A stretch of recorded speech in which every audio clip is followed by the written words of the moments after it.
और इंसानों ही के नहीं बल्कि जिन्नातों की भी बादशाह थे। जिन्नात भी उनके कब्जे में रहा। आज है कोनो मंत्री जिसके कब्जे में जिन्नात हो।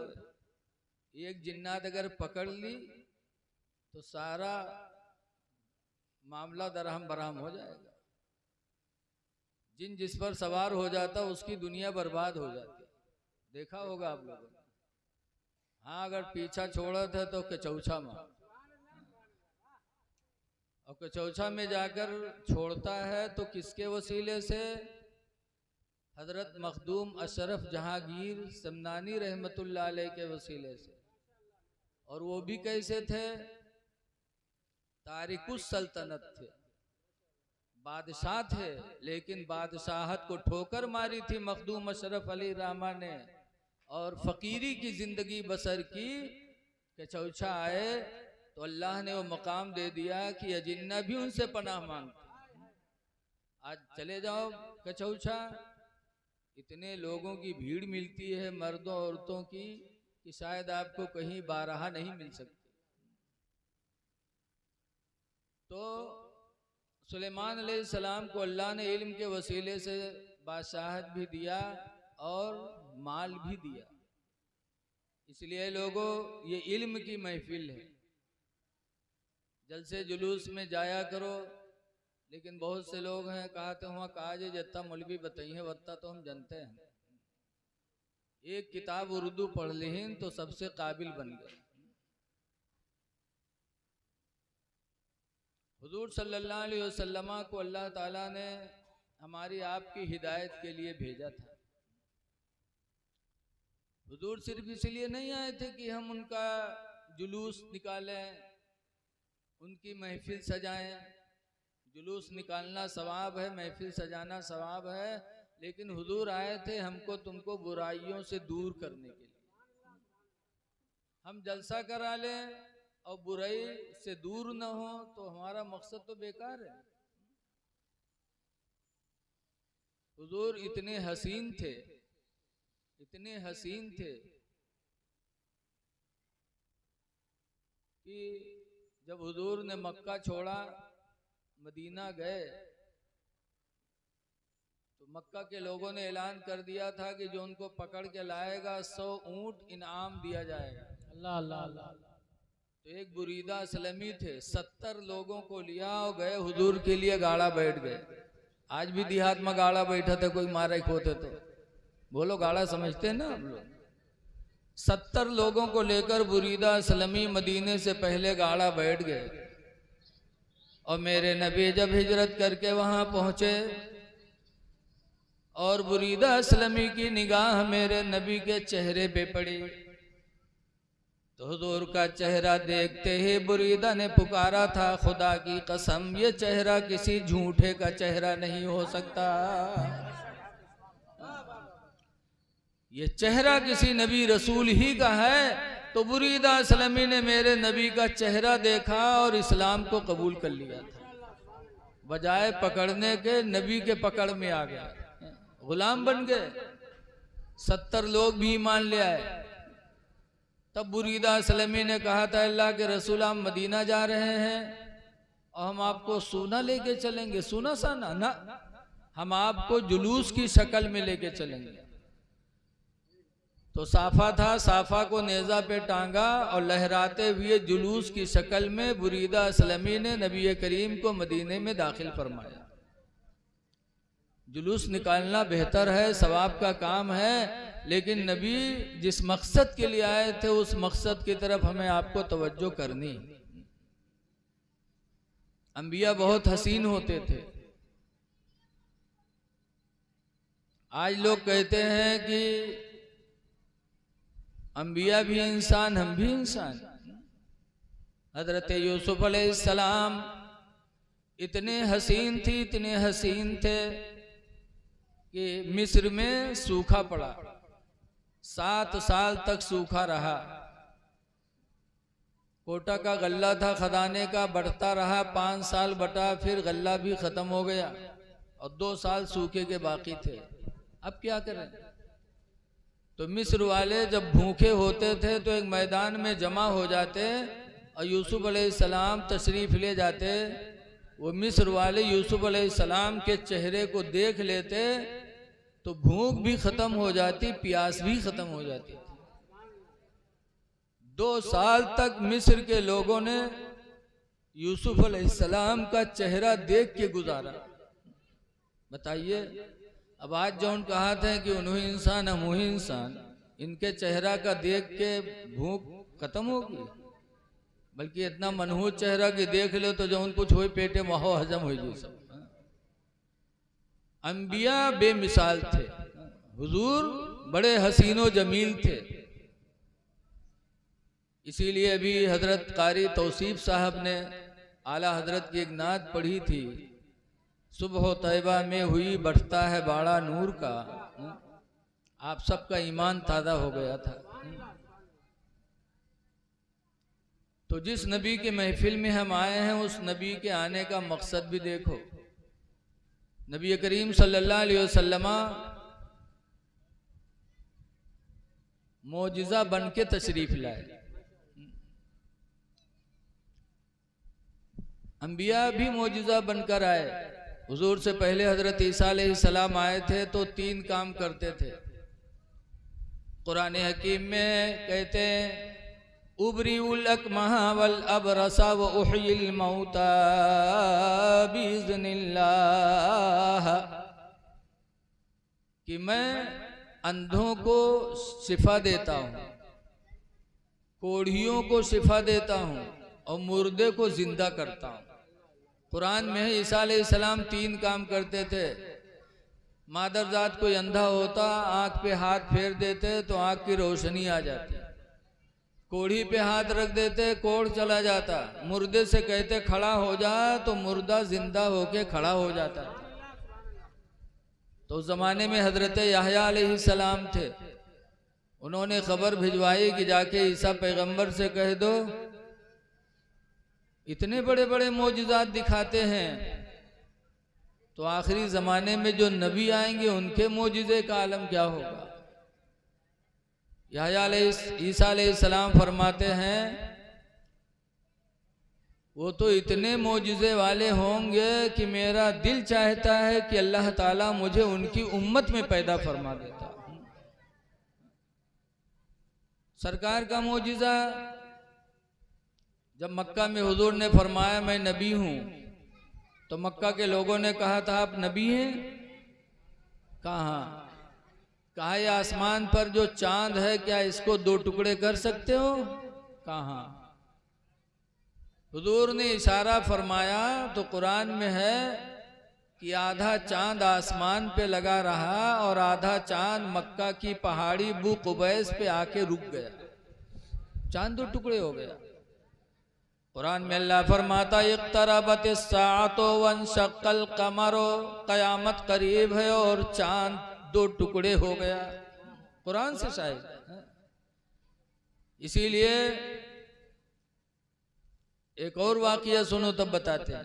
आज देखो, आप हुजूर से मोहब्बत करते, सहाबा से मोहब्बत करते, मुहर्रम का महीना आता तो हम या अली या अली करते, लेकिन हजरत अली की जिंदगी देखो। मक्का के करीब एक जगह है जिसका नाम है साहबा। हुजूर हजरत अली के रान पे सर रख के सो गए और हजरत अली की असर की नमाज नहीं हुई थी, सूरज डूबने लगा। अब हजरत अली के सामने 2 चीज़ें, एक तो नबी की मोहब्बत की जगाता हूँ तो नबी को तकलीफ होती है, नींद टूटेगी, और दूसरी तरफ नहीं जगाता हूँ तो सूरज डूब रहा है, नमाज चली जाएगी। आजकल के कोई आदमी हो तो कहते थे उठो उठो हमारी नमाज जा रही है, लेकिन हजरत अली जैसा आलिम और ईमान वाला इस जमाने में कौन हो सकता है। हजरत अली शेर खुदा रज़ी अल्लाह अन्हु ने हुजूर को नहीं जगाया, नमाज असर चली गई, सूरज डूब गया। लेकिन जब सूरज डूबा तो हजरत अली रोने लगे और ऐसा रोए कि आंख से आंसू टपके नबी के चेहरे पे पड़े। नबी करीम की आंख खुली, फरमाते अली रो रहे हो? कहा अल्लाह के रसूल सूरज डूब गया, मेरी असर चली गई। तो हुजूर ने उंगली का इशारा फरमाया तो डूबा हुआ सूरज फिर वापस आया। और हजरत अली ने नमाज पढ़ी। अब इन दोनों चीजों को आला हजरत बयान करते हैं कि सूरज उल्टे पांव पलटे चांद इशारे से हो चाक। अल्लाह अल्लाह। सूरज उल्टे पांव पलटे चांद इशारे से हो चाक। अवंधे नजदी देख ले कुदरत रसूलुल्लाह की। वाह वाह, नारे तकबीर, नारे रिसालत, मसलके आला हजरत हजरत अल्लामा मुफ्ती रफीक आलम साहब क़िबला खन्नापुरी, उलमाए अहले सुन्नत, नारे तकबीर, नारे रिसालत, सुभान अल्लाह सुभान अल्लाह। तो यहाँ एक अकीदा भी है कि अल्लाह ने नबी को मालिक बना के भेजा है। अगर मालिक न होते तो उनके इशारे से सूरज वापस क्यों होता। अल्लाह ने अपने नबी को पूरी कायनात का मालिक और हाकिम बना के भेजा है। इसीलिए अल्लाह कुरान में फरमाता फला व रब्बिका ला युमिनून, तुम्हारे रब की कसम लोग ईमान वाले नहीं हो सकते। कब तक नहीं ईमान वाले बनेंगे? हत्ता युहक्किमूका, ऐ नबी जब तक के लोग तुमको अपना हाकिम न मान ले। जब तक हाकिम नहीं मानेंगे नबी को, ईमान वाले हो ही नहीं सकते। तो नबी को हाकिम चांद ने माना, नबी को हाकिम सूरज ने माना। लेकिन हम में तुम में कुछ इंसान ऐसे हैं जो बदनसीब हैं, नबी को हाकिम नहीं मानते। आला हजरत फरमाते हैं कि खालिक कुल ने आपको मालिक कुल बना दिया। खालिक कुल ने आपको मालिक कुल बना दिया। दोनों जहां हैं आपके कब्जा वो इख्तियार में। दोनों जहां हैं आपके कब्जा वो इख्तियार में। अब एक चीज यहाँ ये देखना है कि हजरत अली की एक नमाज छुटी थी, नमाज असर, तो हजरत अली रोए थे। अब अली के मानने वालों या अली करने वालों जरा सोचो कि उनकी एक असर छुटी थी तो रोए थे, और आपकी पांचों वक्त की नमाज गायब है। क्या आप भी कभी रोए? तो क्या या अली करोगे तो आपकी पुकार सुनेंगे? हजरत अली शेर खुदा रदी अल्लाह ताला अन्हु खाने काबा का तवाफ करते तो जहां से शुरू करते वहीं से कुरान पढ़ना शुरू करते, और घूमते घूमते जब वहां पर पहुंचते तो हजरत अली का एक कुरान खत्म हो जाता था। हजरत अली को नमाज से इतनी मोहब्बत, कुरान से इतनी मोहब्बत, और आज अली के मानने वाले कुरान से गाफिल, कुरान का इल्म ही नहीं है। और अगर इल्म है तो घर तरस रहे हैं, घर कुरान की आवाज को सुनने के लिए। लोगों, मोहब्बत जब ही मानी जाएगी अली की जब हमारी नमाजें अदा होंगी और हमारे घर में कुरान की तिलावत होगी। नमाज, आज असर की नमाज उन्होंने नहीं पढ़ी थी तो रोए थे। ऐ लोगों, आज बीमारियां हमारे तुम्हारे अंदर पैदा हैं। हुजूर फरमाते मन तरका सलातल असरी, जिसने नमाज असर को छोड़ा, फलैसत फी जिस्मिही कुव्वतुन, तो उसके बदन में कोई ताकत न होगी। अगर बदन में ताकत चाहते हो, जिस्मानी वर्जिश चाहते हो, तो नमाज असर पढ़ो। नमाज असर की बरकत से अल्लाह ताला बीमारियों से आपको शिफा अता फरमा देगा। ऐसे ही मगरिब है, मेरे आका फरमाते मन तरका सलातल मगरिबी, जिसने नमाज मगरिब को छोड़ा, फलैसत फी औलादिही समरतुन, तो उसको उसकी औलादों से कोई फायदा नहीं पहुंचेगा। औलाद कई होंगी लेकिन बुढ़ापे में सब दूर हो जाएंगे। ऐ लोगों, अगर चाहते हो कि हमारी औलादें हमारे काम आए तो नमाज मगरिब की पाबंदी करो। नमाज मगरिब की बरकत से अल्लाह तुम्हारी औलादों को फर्मा बरदार बना देगा। आज जाते हो मदरसे में तावीज बनवाने कि हमारा लड़कवा बिगड़ा है। तावीज मत बनवाओ, नमाज मगरिब की पाबंदी करो और दुआ करो कि अल्लाह नमाज मगरिब के वसीले से हमारे बच्चों को हमारा फर्मा बरदार बना दे। इंशाअल्लाह तुम्हारी औलादें तुम्हारी फर्मा बरदार बनेंगी। ऐसे आगे हुजूर फरमाते मन तरका सलातल इशाई, जिसने नमाज ईशा छोड़ा, फलैसत फी नौमी राहतुन, तो उसके नींद में सुकून न होगा। उसे सुकून की नींद नहीं आ सकती। ख्वाब देखेगा, कहूँ सांप खरीदत है, कहूँ कुत्ता खरीदत है।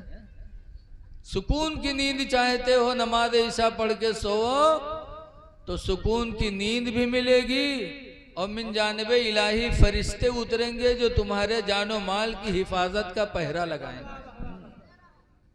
लेकिन आज ताबीज बनवावत है। मेरे शरीर में एक मदरसा छोटी तकिया है, एक आदमी गवा तबीज बनवाए मुफ्ती साहब से, कहे हजरत जवान हो गए हैं लेकिन बिस्तर मुँह मारी थे, मेहरुआ डांटत है, भाई डांटत है, घर भर डांटत है, हजरत कोई तावीज बना दो, बड़ी शर्म लगती है, जवानी में बिस्तर पे पेशाब हो जाता है। तो हजरत ने तावीज बना दिया। वो तावीज लेके गया और तीसरे दिन मदरसा में आवा तो कहा थे हजरत कौन दुश्मनी हमरे साथे किए रहा हूँ।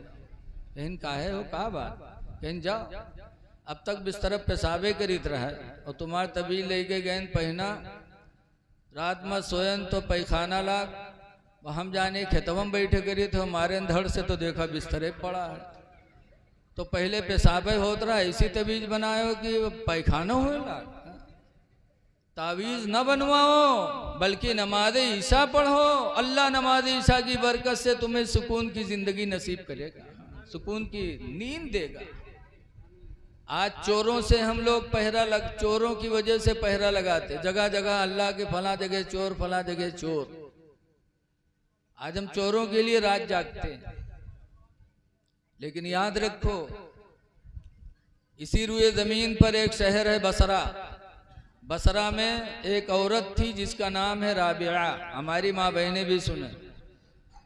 राबिया एक दिन घर में सो रही थी, उनके घर वाले कहीं गए थे रिश्ते में और अचानक चोर का पता चल गया। तो वही दिन वो छापा डाल दी चोरवा। जब घर में गवा देखे सोवत तो सोची नहीं यार अकेले औरत है, आज तो आसानी से चोरी करेंगे, अगर जग गए तो इक्के घूसम जमीन पकड़ा दी भी हमार करी का। एक औरत एक मर्द का क्या कर सकती है। बड़े आराम से चोर ने चोरी किया, माल जमा किया, अपने चादर में बांधा और बांधने के बाद गठरी सर पे रखे और राबिया सो रही है। गठरी लेके राबिया के घर से निकलने लगा तो अल्लाह ताला ने उसकी आंखों की रोशनी खत्म फरमा दी, अंधा हो गया। जब अंधा होएगा तो उठा के फेंकिस, कही या अल्लाह तौबा करता हूँ, या अल्लाह आंखों की रोशनी वापस कर दे, चोरी नहीं करूंगा या अल्लाह। अल्लाह बड़ा रहमान है, बड़ा मेहरबान है। अल्लाह ने आंखों की रोशनी वापस कर दी। जब देखे लाग तो फिर सोचिस कि अभी तक जागी नहीं है, लाओ उठाए ली, कहूँ बेर बेर थोरो हो, फिर उठाए ली गठरिया। और जब फिर उठाया तो फिर अंधा हो गया, तो फिर फेंका और फिर तौबा किया, या अल्लाह तेरी इज्जत व जलाल की कसम, परवरदिगार अब चोरी नहीं करूंगा, इलाही आंखों की रोशनी वापस फरमा दे। अल्लाह ने आंखों की रोशनी वापस कर दी। तो फिर उसने कहा या अल्लाह जिंदगी गुजर गई, बड़े बड़े घरों में मैंने डाका डाला, ऐसी मुसीबत कभी नहीं आई, और आज इस घर में तन्हा एक औरत सोती है, चोरी करने पर मुझे कुदरत क्यों नहीं मिलती। तो गईबी आवाज आई, ये मेरे बंदे, तूने बड़े बड़े घरों में डाका डाला होगा लेकिन राबिया के घर में डाका नहीं डाल सकता, इसलिए कि राबिया नमाज ईशा पढ़ के सोई है। नमाज ईशा की बरकत से फरिश्ते मेरे उसके जानो माल की हिफाजत का पहरा लगा रहे हैं। जिस तकबीर, नारे रिसाला, मसलके आला हजरत, मजहबे इस्लाम, ख्वाजा का हिंदुस्तान, हजरत अल्लामा मुफ्ती रफीक साहब किबला नारे तकबीर, नारे रिसालत। बहुत उम्दा, वाह। कहा जिस घर में मेरे फरिश्तों का पहरा होगा उस घर में तू चोरी कैसे कर सकता है। तब चोर रोया था, कहा था या अल्लाह मैं कितना बदनसीब निकला कि जिंदगी गुजर गई माले हराम के चक्कर में, और इसी रुए ज़मीन पर तेरी बंदियां ऐसी भी हैं जो नमाज पढ़ के सोती हैं तो उनकी हिफाजत के लिए तेरे फरिश्ते नादिल होते हैं। या अल्लाह मैं अहद करता हूँ नमाज को नहीं छोड़ूंगा। तो ऐ मेरे दीनी भाइयों, कुरान कहता है या अय्युहल्लज़ीना आमनुस्तईनु बिस्सब्रि वस्सलाह, ऐ ईमान वालों मदद हासिल करो सब्र से और नमाज से। जब मुसीबत आए तो सब्र करो। मुसीबत में मौत की दुआ न मांगो। बहुत से लोग जहाँ तकलीफ है तो कहें या अल्लाह हमका उठा ले, या अल्लाह हमका उठा लो। अभी कहे वाले मक्कार हैं, मक्कार। कोनो मरे वरे नहीं चाहता, कोई मरना चाहता है?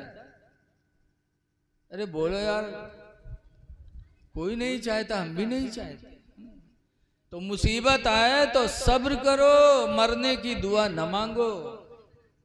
मेरे नबी ने फरमाया मौत की दुआ मांगना हराम है। मौत तो आनी ही आनी है, मांगो वो चीज जिसके बारे में तुम्हें पता न हो। मौत तो आनी आनी है, मौत की दुआ क्यों मांगते हो?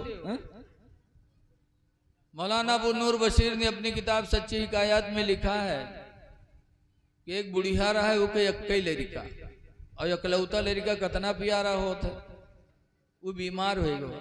तो बुढ़िया रात भर बक गए, कहा या अल्लाह हमका उठा लो, लड़को ठड़िया दो, या अल्लाह हमका उठा लो, लड़को ठड़िया दो। रात भर बुढ़िया बक गए, पड़ोसिन के नींद हराम की। एक दिन एक पड़ोसी बड़ा मस्खरा रहा है, वह उठा काला कंबल ओढ़िस और बुढ़िया लंग खौखिया के दौड़ा। वह बुढ़िया खटिया से कूद के भाग। जब भाग तो वो कब खरीदी इसके रुक रुक, तो बुढ़िया कहते कुआ भैया कुआ, कहीं मलकुल मौत हुई तो रूह निकाले आए, रुक। तो बुढ़िया कहते भैया हम नहीं बीमारन भैया, दो लड़कवा बीमार है भैया, वो दो वहां लेटा है, हम नहीं बीमारन भैया। देखो डैनिया का अत्ते दिन कहा था हमका उठा लो, लड़कवा ठड़ी आई दो। और जब बनावटी मलकुल मौत का देखे तो कहते हम नहीं बीमार है, लड़का बीमार है। मुसीबत आए तो मौत की दुआ न मांगो, मुसीबत आए तो खुदा से सब्र की दुआ मांगो। मुसीबत आए तो नमाज पढ़ के मुसीबतों में सहारा मांगो। अल्लाह ताला नमाज की बरकत से तुम्हारी मुसीबतों को भी दूर करेगा। एक सहाबी जिनका नाम अब्दुल्ला बिन अब्बास है, उनके आंखों में मोतियाबिंद की बीमारी हो गई, नाबीना हो गए, लेकिन नमाज से इतनी मोहब्बत। एक मसला सुनो कि नाबीना पर जमात वाजिब नहीं है। हम जमात छोड़ें तो गुनहगार, जमात छोड़ने वाले की शहादत कबूल नहीं है। अब बताओ हम लोग शहादत के लायक हैं? और जो यक्को टाइम नहीं पढ़ा था वो मुकदमा में यहाँ गवाही बना था 420। जमात छोड़ने वाले की शहादत कबूल नहीं है। हजरत अब्दुल्ला बिन अब्बास नाबीना थे, नाबीना पर जमात वाजिब नहीं, लेकिन फिर भी नबी के सहाबी थे। जमात से इतनी मोहब्बत कि उन्होंने एक नौकर रखा। ए जरा खामोश रहो यार आप लोग, ए बच्चे चाय मत बांटे यार। कमेटी वाले क्यों सब खड़बड़ कर रहे हो भैया, चाय मत पिलाओ यार। चाय आज घर में बनती है, ये चाय के आशिक नहीं है। आपकी चाय पीने नहीं आए, अल्लाह रसूल की बात सुनने आए हैं। नौकर रखा कि जब जमात का वक्त हो मुझे मस्जिद पहुंचा दिया करना। नौकर आता था, अजान होती थी, हजरत अब्दुल्ला बिन अब्बास को मस्जिद में लेके जाता था। नमाज होती थी तो घर में लेके आके छोड़ देता था। एक दिन अजान हुई और नौकर नहीं आया। इंतजार करते रहे, इंतजार करते करते पता चला कि मस्जिद नबवी में जमात हो गई। तो अब्दुल्ला बिन अब्बास ने जब सुना कि जमात हो गई तो रोने लगे, और रोते रोते अपनी माँ के पास गए। कहा मेरी माँ मेरे आंखों का इलाज करा दो, ऐ मेरी माँ मेरे आंखों का इलाज करा दो, मैं कब तक दूसरे का मुहताज रहूंगा। आज मेरा नौकर नहीं आया, मेरी जमात चली गई, मेरे आंखों का इलाज करा दो ताकि मेरी जमात से नमाज न छूटे। माँ लेके गई डॉक्टर के पास। डॉक्टर ने देखा तो कहा ऑपरेशन करना पड़ेगा, 15 दिन तक तुमको बिस्तर पे लेटना पड़ेगा। जब सुना 15 दिन लेटना पड़ेगा तो कहा और नमाज, तो कहा नहीं पढ़ सकते। कहा और कोई तरीका बताओ कि मेरी नमाज न छूटे और मेरे आंखों का इलाज हो जाए। डॉक्टर ने कहा इसके अलावा कोई चारा नहीं। तो अब्दुल्ला बिन अब्बास ने क्या कहा था, सुनो, मैं अंधा होकर के जिंदगी गुजारना तो गवारा कर सकता हूँ, लेकिन एक वक्त की, लेकिन 15 दिन की नमाज क्या, एक वक्त की जमात भी मैं छोड़ने के लिए तैयार नहीं हूँ। अंदर है कि जिंदगी गुजार लूँ तो गवारा है। चले आए, नहीं इलाज कराए, चले आए मस्जिद नबी में। जाते नमाज के बाद रो रो के दुआ मांगते हैं, अल्लाह तू खूब जानता है नमाज की मोहब्बत में मैंने आंखों का इलाज छोड़ा। इलाही नमाज के वसीले से आंखों की रोशनी को वापस फरमा दे। रवायतों में है कि डॉक्टर ने 15 दिन की मोहलत मांगी थी, लेकिन उन्होंने नमाज को वसीला बना बना के जो अल्लाह से आंखों में रोशनी की दुआ मांगी, तो 6 ही दिन का अरसा गुजरा था कि 6 दिन के बाद अब्दुल्ला बिन अब्बास की आंखों में अल्लाह ने ऐसी रोशनी वापस फरमाई, ऐसी रोशनी वापस फरमाई कि फरमाते हैं उससे पहले उतनी रोशनी नहीं थी जितनी अब हो गई। और जब तक रूह जमीन पर जिंदा रहे अब्दुल्ला बिन अब्बास की आंखों की रोशनी में कभी कोई कमी नहीं आई। वाह वाह वाह वाह, नारे तकबीर, नारे रिसालत, मसलके आला हजरत, सरकार की आमद, दिलदार की आमद। सुभान अल्लाह, सुभान अल्लाह। तो नमाज पढ़ो, नमाज पढ़ोगे दुनिया में भी इज्जत पाओगे। मुस्लिम भी इज्जत करेंगे, गैर मुस्लिम भी इज्जत करेंगे। हम तो पहले दिल्ली जाते थे, 25 साल पहले सिलाई की कंपनी में मदरसे के चंदे के लिए जाते थे। कंपनी हिंदू की होती थी, गांव के लोग सिलाई करते थे, लेकिन जब मेरी नमाज का वक्त आता था तो हिंदू मालिक कहता था टेबल साफ कर दो, काम थोड़ी देर बंद कर दो कटिंग का, मौलाना जी नमाज पढ़ ले। अब बताइए, आवाज मुसलमान जब कोई के यहाँ नौकर रखा थे, मिस्त्री मजदूर, तो सोचा थे न यूं नमाज पढ़े न वो नमाज पढ़े, ताकि काम हमारे बराबर करे। ऐ लोगों, मिस्त्री रखो, नमाजी मिले तो नमाजी को रखो, मजदूर नमाजी मिले तो मजदूर नमाजी को रखो। वो नमाज पढ़ेगा, 1 घंटा तुम्हारा वक्त जाएगा, लेकिन अल्लाह चाहेगा तो अपनी कुदरत से तुम्हारे घर को पाए तकमील तक बहुत जल्द पहुंचाएगा। अल्लाह ऐसा देगा कि तुम कभी सोच भी नहीं सकते। तो आप हजरात से गुजारिश है कि नमाजों की पाबंदी करो। नमाज पढ़ोगे दुनिया में भी इज्जत पाओगे, आखिरत में भी इज्जत पाओगे।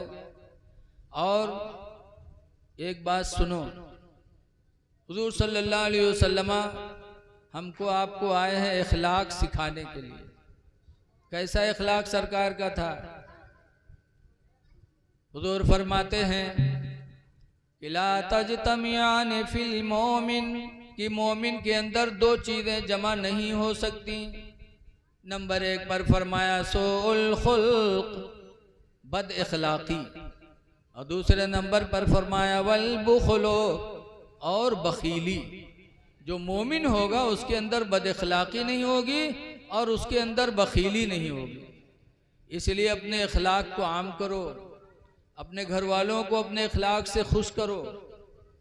इखलाक है तो आप सबसे अच्छे माने जाओगे। सबसे प्यार की बोली बोलो, माँ बाप से बोलो तो गुर्रा के न बोलो। कुरान कहता वक़ुल लहुमा क़ौलन करीमा, ऐ मेरे बंदे तू माँ बाप से मीठी बोलियां बोला कर। वख़्फ़िद लहुमा जनाहज़ुल्लि मिनर रहमा, और अपने बाजुओं को रहम दिली से उन दोनों के लिए झुका लिया कर। बोली बोलो तो मीठी बोली बोलो, और जब माँ बाप को देखो तो अपने दोनों बाजुओं को रहम दिली से झुका लो। पता चला कि माँ बाप की ताज़ीम भी ज़रूरी है और माँ बाप के साथ अच्छा बर्ताव करना भी ज़रूरी है। इसलिए कि दुनिया में हमारे तुम्हारे खिदमत के सबसे ज़्यादा हकदार माँ बाप हैं। हुजूर सल्लल्लाहु अलैहि वसल्लम आए थे हमको तुमको दीन सिखाने के लिए। इसलिए एक हदीस और सुनो, हुजूर फरमाते हैं निअमतानी, दो नेमत ऐसी हैं मग़बूनुन कसीरुम मिनन्नास, कि अक्सर लोग उन दो नेमतों की तमन्ना करते हैं कि काश वो दो नेमतें हमको अल्लाह दे देता। वो दो नेमतें ऐसी हैं। नंबर 1 पर हुजूर फरमाते हैं सेहत, सेहत तंदुरुस्ती। ये कैसी नेमत है कि हर इंसान इसका ख्वाहिशमंद है। बोलो मेरे भाई है ऐसा कि नहीं है? लेकिन आज लोग अपनी सेहत को बर्बाद कर देते, दौलत पाते तो अय्याशी की तरफ जुट जाते, शराब पीने लगते, नशा इस्तेमाल करने लगते, जिनकी वजह से उनकी सेहत बिगड़ जाती। ऐ नौजवानों, सेहत बहुत बड़ी नेमत है, इसको पाने के बाद इसकी कदर करो। शराब का इस्तेमाल ना करो, शराब से कभी आपके जिस्म को ताकत नहीं मिल सकती। गांजा, भांग, इन चीजों से दूर रहो, सेहत बहुत बड़ी नेमत है। और दूसरी चीज फरागत, फुर्सत। अल्लाह जो जिंदगी दे दे उस जिंदगी को गनीमत समझो। अपने वक्त को फजूल कामों में न लगाओ, खेल कूद में न खर्च करो, इसलिए कि जो दिन गुजर जाएंगे दोबारा वापस नहीं आएंगे। इसलिए इन दो चीजों की कदर करो। हुजूर का इखलाक कितना अच्छा था, इसको सुन लो। अरब में एक घर में डाका लोगों ने डाला।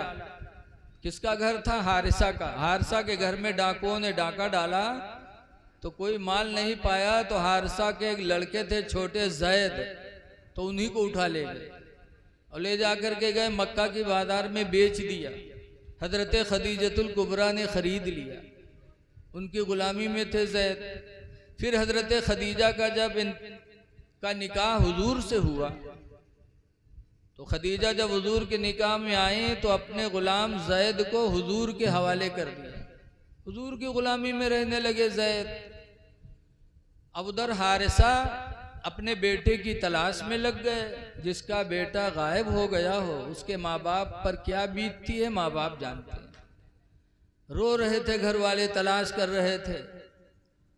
एक काफिला मक्का से गुजरा, उनके वतन के करीब से गया तो बताया, जब रोते हुए देखा पूछा क्यों रो रहे हो? तो हारिसा ने कहा मेरा एक लड़का था ज़ैद, डाकुओं ने डाका डाला और मेरे बच्चे को उठा ले गए, उसी की जुदाई में हम रो रहे हैं। तो लोगों ने बताया ज़ैद नाम का एक गुलाम मक्का में मोहम्मद अरबी की खिदमत में रहता है, जाके देखो वही तुम्हारा लड़का तो नहीं है। तो हारिसा और हारिसा के भाई काब दोनों लोग मक्का गए और हुजूर की बारगाह में पहुंचे। ज़ैद को देखा तो ज़ैद अपने बाप से चिपट गए। हारिसा ने चिपटा लिया, बाप बेटे खूब रोए।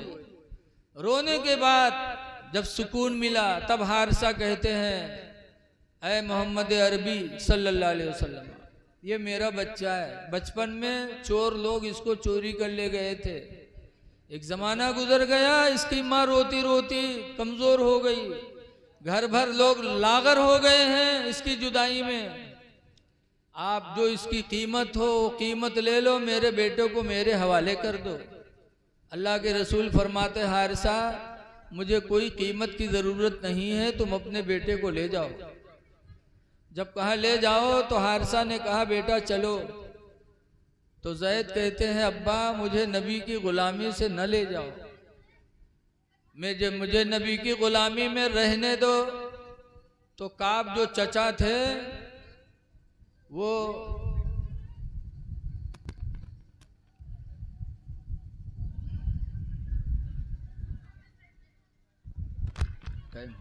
नारे तकबीर, मुसाफाबाद में आने दीजिए, हजरत को आने दीजिए। नारे तकबीर, नारे रिसाला, मसलके आला हजरत, फैजाने आला हजरत, हजरत अल्लामा मुफ्ती आरिफ रज़ा कुरैशी बरेली शरीफ, हजरत अल्लामा मुफ्ती आरिफ रज़ा कुरैशी बरेली शरीफ, खतीब आज़म हिंदुस्तान, खतीब आज़म हिंदुस्तान, उलमाए अहले सुन्नत। नारे तकबीर, नारे रिसालत।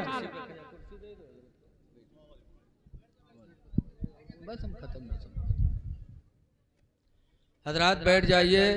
देखिए बहुत दूर से आए हैं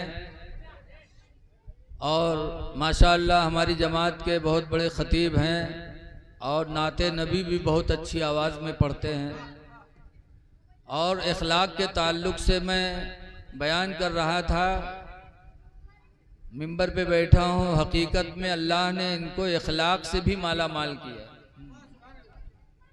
कई साल पहले हजरत के वतन में मैं तकरीर करने गया था, तो हजरत जब तक मैं गांव में रहा हजरत मेरे साथ रहे और हर तरीके से हजरत ने मुझे सुकून दिया।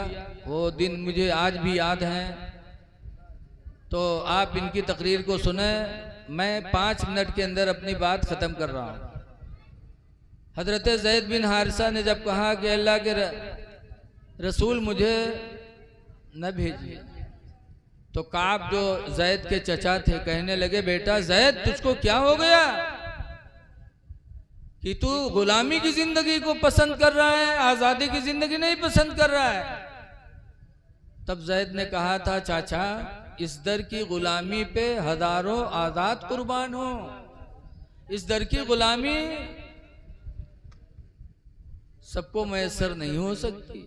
कहा था, या रसूल अल्लाह तेरे टुकड़ों पे पले गैर की ठोकर पे न डाल, तेरे टुकड़ों पे पले गैर की ठोकर पे न डाल, और झिड़कियाँ खाए कहाँ छोड़ के सदका तेरा। माशाअल्लाह माशाअल्लाह। तो इखलाक मेरे नबी का इतना उम्दा था कि गुलाम भी गुलामी से दूर होने के लिए तैयार नहीं हुई। 11 बीवियां सरकार के निकाह में थी, लेकिन कभी किसी बीवी ने तलाक नहीं मांगा। और आज हमरे तुमरे निकाह में एक थो और रातों दिन कहा था कि तू हमका छोड़ दे, तोर मुंह देखे कि रोजी न हो, ये थूथुन हमका नहीं करा था। बोलो कहती औरतें कि नहीं कहती? एक क्यों? हमारा इखलाक इतना गया गुजरा हो गया। और सरकार के निकाह में 11 बीवियां, लेकिन सरकार पे मर मिटने के लिए तैयार थीं। इसीलिए हजरत सौदा के घर पे किसी ने जाके बता दिया था हुजूर ने आपको तलाक दे दिया, तो सौदा रोने लगी। बहुत बूढ़ी थी सौदा, रोने लगी। हुजूर आगे कहा, सौदा रो रही हो? कहा, अल्लाह के रसूल कौन सी गलती हो गई कि आपने मुझे तलाक दे दिया? हुजूर फरमाते, नहीं सौदा किसने कहा? तब सौदा चुप हो गई। तब हुजूर फरमाते हैं, सौदा तुम इतनी बूढ़ी हो गई हो कि इस उम्र में अब शौहर की हाजत नहीं होती औरतों को, तो तलाक दिया नहीं हो, लेकिन अगर दे दूं तो तुम्हें इतनी तकलीफ क्यों होती है? तब सौदा ने कहा था, अल्लाह के रसूल बूढ़ी हो गई हूँ, इस उम्र में अब शौहर की हाजत तो नहीं है, लेकिन अल्लाह के रसूल अपने निकाह में रखो, अपने से मुझे जुदा न करो, ताकि कल क़यामत के दिन जब फरिश्ते मुझे रसूलुल्लाह की बीवी कह के पुकारेंगे तो मेरा सर फख्र से ऊंचा हो जाएगा। सरकार का इखलाक ये था कि बुढ़ापे में भी नबी से जुदाई बर्दाश्त नहीं थी। इसलिए लोगों, तुम भी अपने नबी को अपने नज़रों के सामने रखो कि किस तरह हुजूर इखलाक से पेश आते थे। अपनी बीवी बच्चों से इखलाक से पेश आओ, माँ बाप से इखलाक से पेश आओ। इसी में हमारी तुम्हारी कामयाबी है। दुआ है कि अल्लाह ताला हमको आपको अपने नबी के उसवे हसना पे चलने की तौफीक अता फरमाए। अस्सलामु अलैकुम व रहमतुल्लाहि व बरकातुहू।